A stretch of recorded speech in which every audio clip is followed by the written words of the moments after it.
Hey guys, so in today's video, I'm going to teach you how to chip it closer without changing your chipping swing. We are going to use numbers and data, much like my man Bryson DeChambeau here, and we are going to learn how to chip it closer.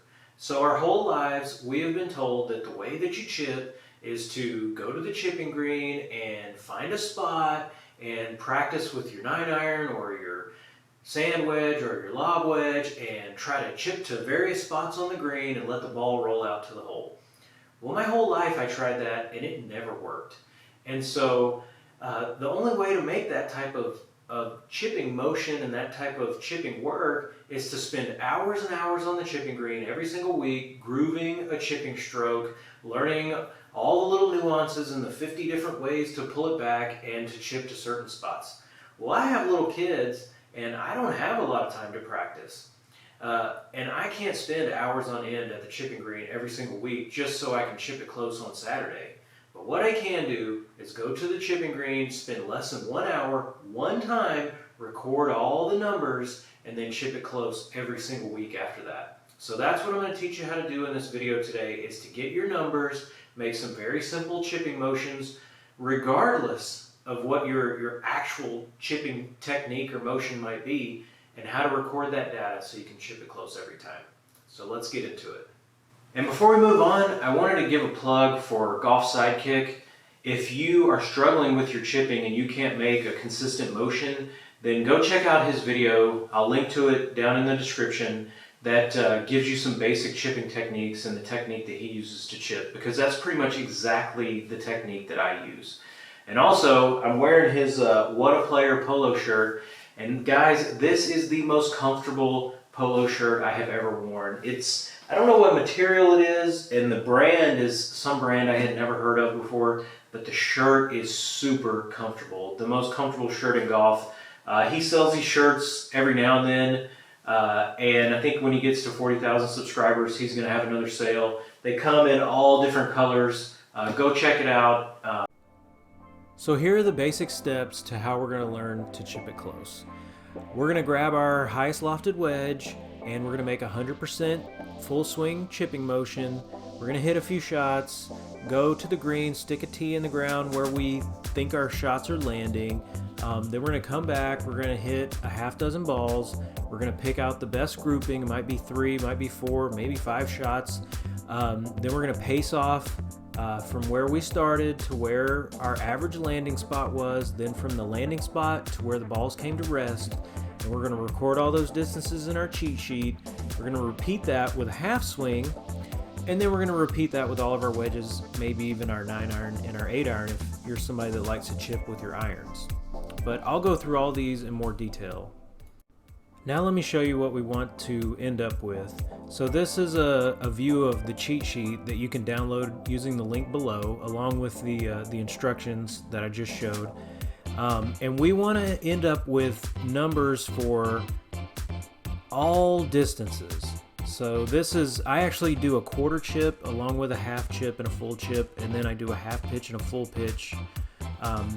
And this is my cheat sheet that I carry around with me so that I know what distance to hit every club. So whenever I pace off, how far I have to the green, or I measure it with a laser rangefinder, I know what shot to hit and what club to hit. And that's our ultimate goal. Before we move on, I want to show you what I call a full or a half and a quarter chipping motion. So this would be my 1/4 chipping motion. So it's not really a quarter, but it feels like a quarter to me because it's kind of at a 45-degree angle in the backswing. This is a half, so the shaft is like straight out. So I call that a half, but that's just me. Your half might be different. And then what I call my full chipping motion is as far back as I can bring the club without making a shoulder turn, which is my full chip. So I bring it all the way back. So they're not really a quarter, a half, and a full swing. Well, I guess the full is a full, but they are what I feel at those positions and what I call them. You might have your own positions. This is just how I do it. Okay guys, step 1, we want to hit a few shots with our most lofted wedge, whatever we're going to start with. I have a 60-degree wedge here. And guys, make sure you use an alignment stick whenever you're chipping. That way you can hit to this on the same line every time. And pro tip, you can buy these alignment sticks at Home Depot or Lowe's for $1.25 a piece.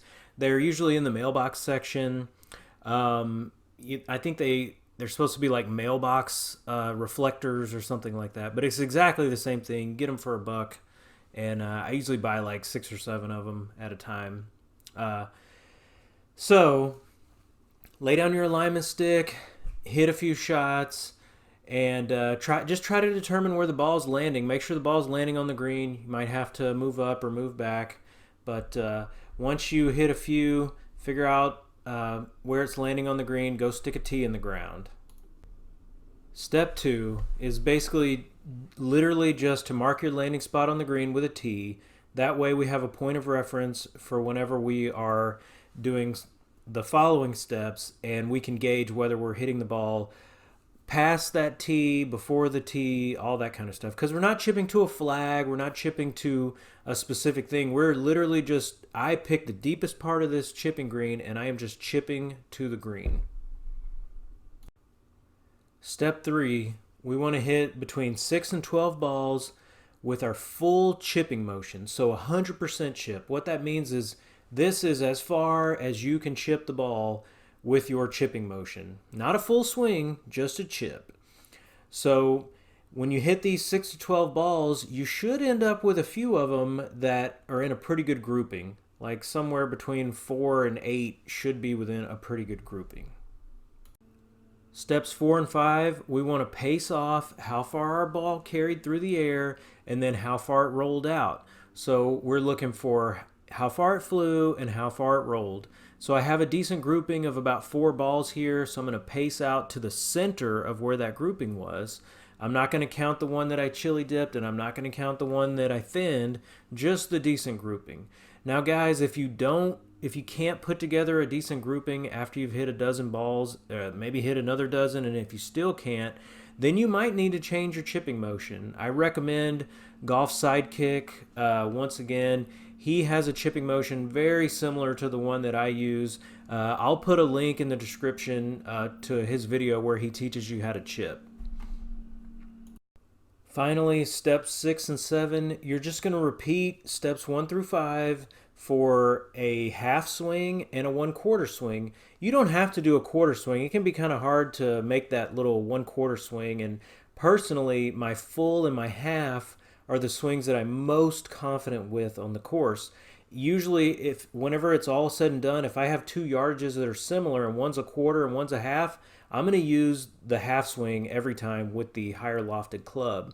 So after you get your full, your half, and possibly your quarter swing numbers, your roll, your carry, and your roll, you just repeat those steps with all of your clubs. If you have 2 wedges and you also chip with a 9-iron and an 8-iron, then you use all of those. Or if you only chip with a 60 and a 54, you just use both of those. Or if you're like me and you have a whole bunch of wedges, well, then you do all your wedges. I've never really had success with a 9-iron and an 8-iron chipping, so I don't use those. I just use wedges. But that is the whole process. Just to take you one more time through my sequences, this is what I call a 1/4 chip. Even though it's not a quarter, yours is going to be different. This is what I call a half chip, which is straight back or parallel.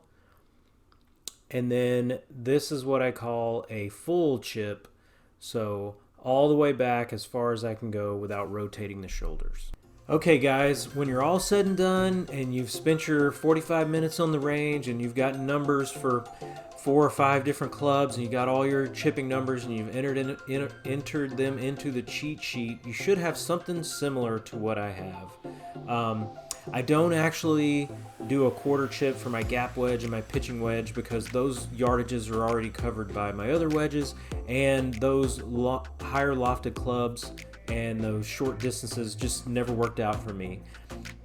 So our ultimate goal is to have a variety of distances. So all my chips are in paces because I'm pacing them out. And so next time you go to the course and you have 19 paces to the pin in a relatively flat green, well, you just come in here to the cheat sheet and you say, oh, okay, let's see, 19, that's a 56-degree wedge, half chip, 18 paces. Perfect. I will take 1 pace away from the green, or let's say I have 20 paces. So I've got 20 paces to the pin. I've got a good lie, flat green.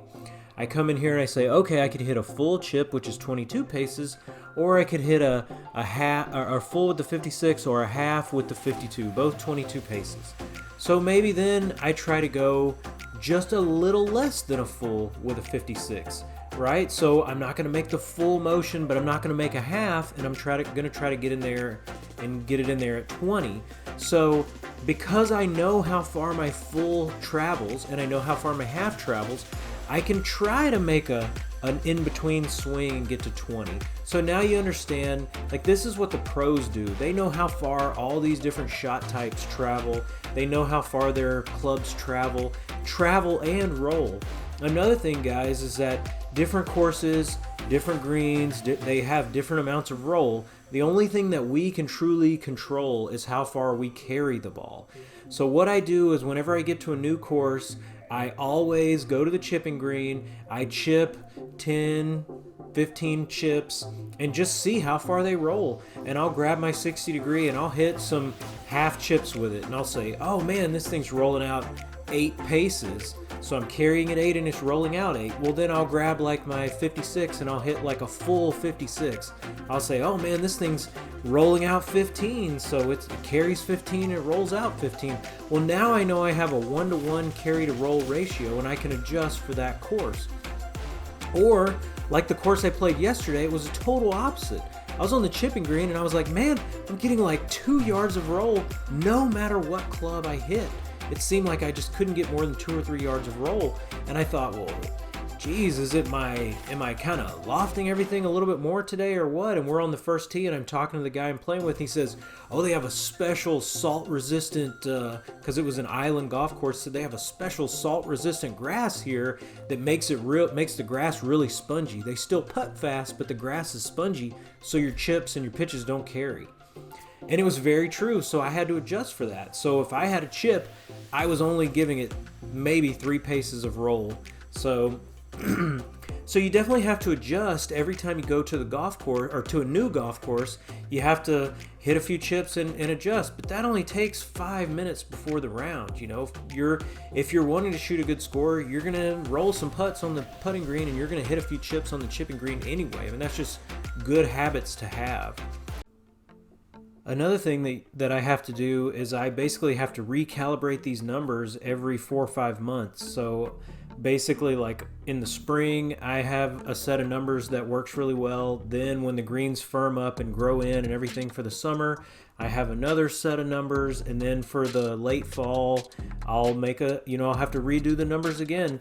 But it's only 45 minutes, maybe 30 minutes or an hour at most. And you only have to do it maybe 3 times a year, maybe 4 times a year in your area. And it's way better than having to learn how to chip to a bunch of different targets and I have to bring the club back 21% to hit this one, or trying to get the quote feel of hitting to different spots on the green, which none of us amateurs can do. I'm going to start trying to put out some more of these types of videos where I tell you like what I do, the techniques that I use that help me get to a 4 handicap. So if you made it this far in the video, thank you so much for subscribing. Thank you so much for watching the video. I hope you enjoyed it, and leave me a comment down below. Let me know what you do to try to chip it close. Let me know if you try this method and it works for you, or if it doesn't work for you. I want to hear it. Thanks, guys.